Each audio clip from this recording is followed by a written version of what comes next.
En NTN 24 debate la noticia para ello, y cuando son las 12:44 en Ciudad de México vamos a saludar a Mauricio Mechoulam, profesor del Departamento de Estudios Internacionales de la Universidad Iberoamericana de México y especialista en temas de terrorismo. Gracias por estar con nosotros, muy buenas tardes, bienvenido al informativo de NTN 24 para toda nuestra teleaudiencia en Estados Unidos y América Latina. Estamos a pocos días de conmemorar los atentados en Estados Unidos. Explíquenos un poco desde su perspectiva cómo cambió el panorama político a raíz de estos actos terroristas y cómo reaccionó Estados Unidos internacionalmente. Muy buenas tardes aquí en la Ciudad de México.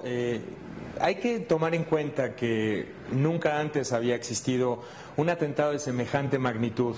Esto detona una serie de reacciones por parte de distintos círculos, entre otros un círculo de académicos de manera muy interesante empieza a investigar todo el aspecto psicológico, todo lo que tiene que ver con la psicología del terrorismo, la psicología social, en cuanto a cómo operan o cómo funcionan este tipo de atentados en la mente de la sociedad.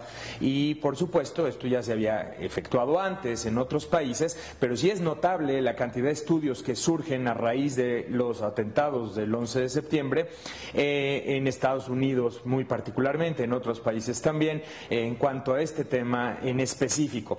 Ello implica comprender al terrorismo desde una manera más global, digamos, más integral. No es simplemente un acto político o un acto exclusivamente de carácter militar, sino que es un acto verdaderamente psicológico que golpea a la mente de una población que va mucho más allá de las propias fronteras, incluso del propio país afectado o incluso dentro de la propia ciudad afectada. Es decir, hay un sentimiento de vulnerabilidad y de inseguridad que rebasa enormemente el área específica atacada. En ese sentido, pudiéramos hacer una liga. Estados Unidos necesitaba recuperar de alguna manera esa seguridad, ese sentimiento de que sus fronteras no eran vulnerables, y por supuesto tiene una reacción internacional bastante agresiva, por llamarlo de algún modo, y tiene una reacción interna bastante complicada, porque era necesario, desde la perspectiva de los políticos en ese momento,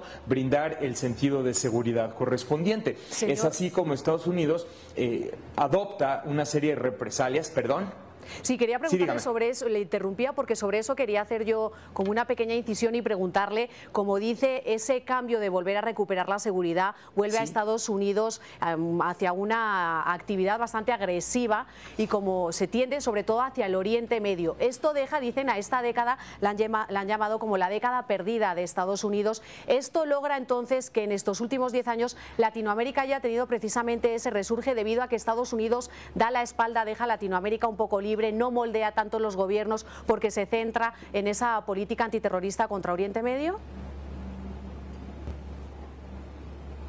Es interesante ese punto de vista y por supuesto Estados Unidos se va a orientar hacia la guerra contra el terrorismo, digamos, porque incluso más allá de Oriente Medio lo que buscaba Estados Unidos en ese momento era sentir que tenía otra vez la situación en sus manos. Efectivamente, es notable, por ejemplo, para efectos de México, hablando aquí de mi país en particular, había toda una agenda en el tema migratorio que Estados Unidos deja de lado completamente y se voltea porque, repito, era necesario brindar a la población, desde la perspectiva de los tomadores de decisiones, era necesario brindar a la población un sentido de recuperación.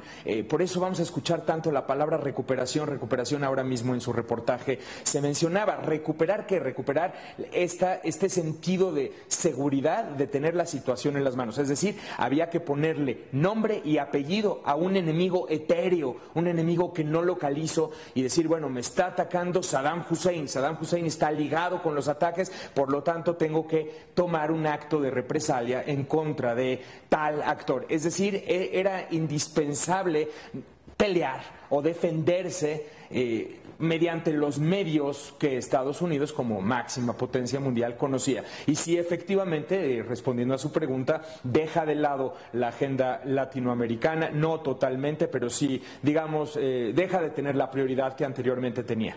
Vamos a agradecer a esta hora a Mauricio Mechoulam, profesor del Departamento de Estudios Internacionales de la Universidad Iberoamericana de México y también especialista en temas de terrorismo. Gracias por estar con nosotros.